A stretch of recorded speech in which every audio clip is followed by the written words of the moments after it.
Samantala sa Kabikulan, isang kasunduang pangkapayapaan naman sa hanay ng mga kandidato sa Naga City ang isinasagawa maya-maya lamang. At isang debate naman ang idaraos bukas sa pagitan ng magkabilang kampo ng Robredo at Villafuerte na mahigpit na magkalaban sa pwesto sa May elections.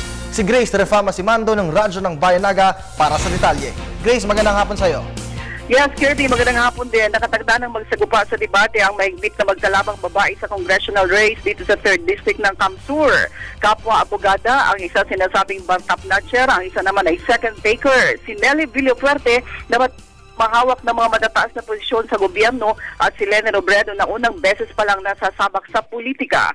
Maghaharap ang dalawa bukas sa isang political forum, debate na lungsod ng Naga at ng buong 3rd District.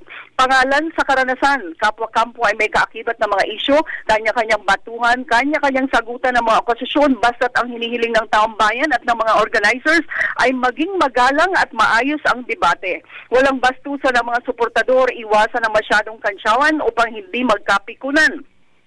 Simula pa lang ito ng serye ng mga debateng pinamamahalaan ng PPCRB at ng Simbolika dito sa ang pangunahing layunin ay kilalanin ang mga kandidatong ihahalal, alamin ang kanilang mga program at plano.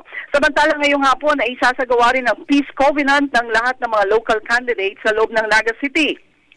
Mula sa congressman, mayor at sangguniang panglunsod members, ang mga ito ay lalagda sa kasunduang pananatilihin nila ang patas na labanan, malinis na pangangampanya at maayos matahimik na halalan sa Mayo at 13.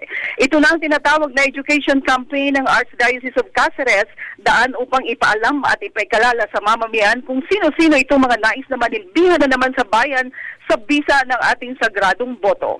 Grace Refama Simando para sa Telebisyon ng Bayan.